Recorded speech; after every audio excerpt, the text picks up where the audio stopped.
Welcome to Hoyt's Bowhunting Whitetails. Today is the 2nd of May, and we have had quite a bit of rain here, so we're making up for maybe the drop-off that we had last year. So that's good. I mean, it bodes well for getting some food plots planted, getting all the trees that we've been putting into the ground growing, and a lot of projects on the farm would hopefully take off well this year. But since it is the off-season, we can't go hunting, but we can talk about hunting. And that's what we're going to do today. We're going to talk about how to eliminate ground scent. So, what are your questions? No, I'm kidding.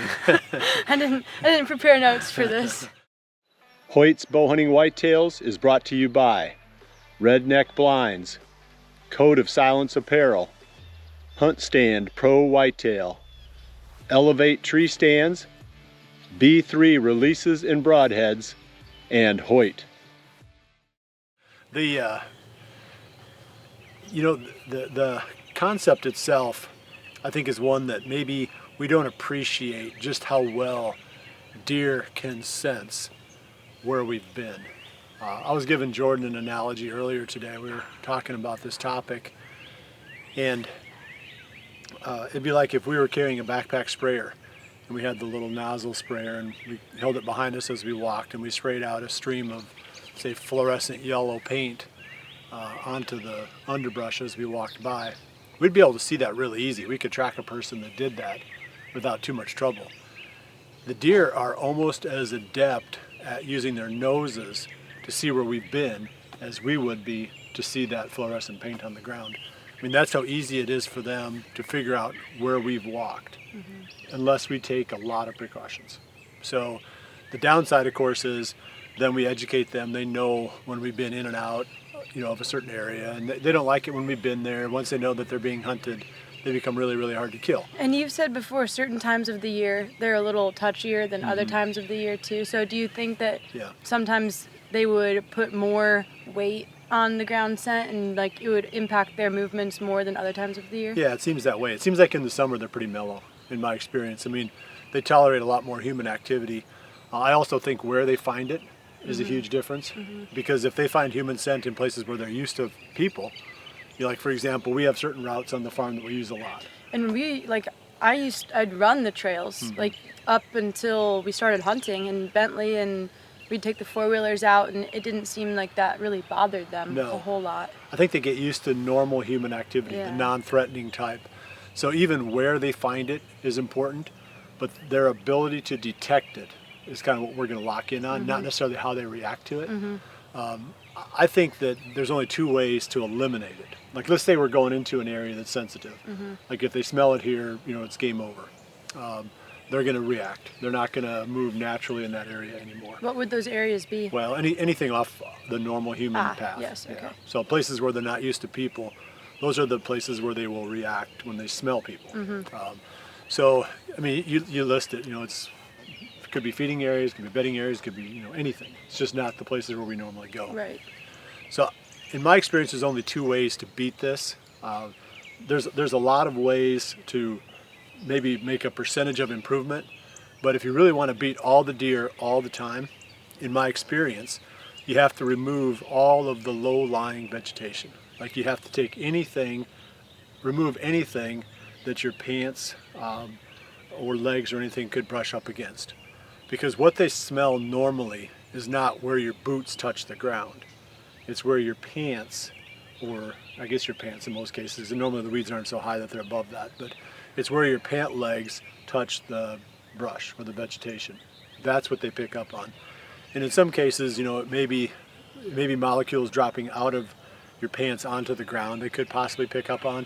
But in my experience, I haven't seen deer register human odor in places where only the bottoms of my boots touch the ground. It always had to do with low-lying vegetation. So, I mean, obviously you can make trails, leading to your best stands, and that's a good idea. Some people will do that, take little brush mowers and go in. I used to do that with a bush hog on a tractor. I had 2 or 3 different spots I could get to, and I'd go in there in September and I'd mow everything out. Make it super easy to walk in and out of there. The only downside is the deer will often adopt those as deer trails. Right. So that's one way. Just remove all of the low-lying vegetation. The other way is to wear something that the odor can't get out of. So in my case, when I'm running trail cameras, I'm always wearing my waders. And I've had really good success with that because the waders hold in enough of my human scent, if not all of it, so that even if I'm brushing against, low-lying vegetation or whatever, I'm not leaving scent there. And the waders are made out of a fabric, because I can imagine if things are water resistant or waterproof, they're probably relatively scent resistant and scent proof too. Yeah, because there's no openings, there's nothing. Well, even the fabric type too, Yeah. because I can imagine certain fabric types are more absorbent of scent and stuff right. too. So we'll talk about that in just a second, but let me take a second tack on that. The cheaper and the lower tech the waders, the better. Normally you think, oh, I'm going to wear my neoprene or I'm going to do this, but what I found is the PVC waders that you can buy really inexpensively at maybe even Walmart are the best because they're not the least bit breathable and they don't have hardly any surface area, for the scent molecules to cling to. So if you think about scent retention of a garment, so like let's say I've got this fleecy thing on that I'm wearing, and I dip that in water and I pull it out, it's going to weigh probably 15 times more when I pull it out than it weighed when I put it in. Well, it's just absorbing all that material, all that water in this case. Right. But what if it's absorbing scent? Now it's got all this porosity where those scent molecules can hide. You move around, it sloughs off. The wind blows, it takes those scent molecules off. You brush against, a plant, you leave a lot of, scent molecules behind because they're in there. But what if it's the in this case, like I was saying, the PVC waders? Now you dip that into the water and pull them out. They may not weigh hardly any more. So basically the bottom line is they just don't have the absorbent layer that would hold odor. And they're really easy to scrub off clean too. So let's talk about rubber boots now too, is another off side of that, because a lot of people believe that the rubber boots are the only way you can be scent free when you're walking in. I don't believe that's true because I've worn like the lace-up boots, and Jordan wears lace-up boots too. They're just a lot more comfortable to walk in. In most cases my feet don't sweat as much in them, and they're just warmer, during the course of the hunt. So I've never had deer pick up on where my lace-up boots are touching the ground.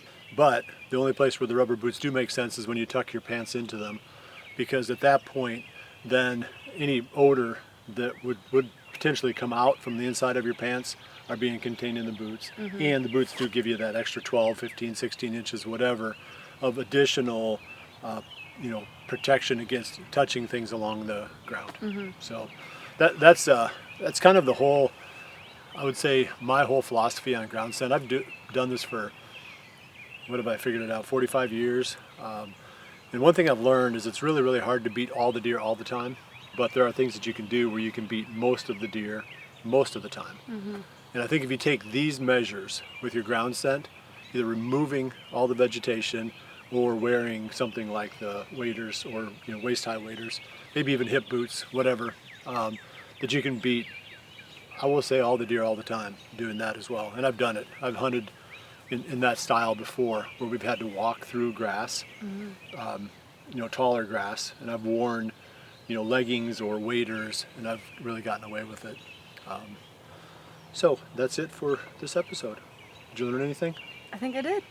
Well, I'm going straight to Walmart to get some PVC waders. Yeah. We can use them when we go fly fishing too. That's right. Well, we appreciate you joining us. We'll see you right back here again soon for the next episode of Hoyt's Bowhunting Whitetails. And remember to always Dream big.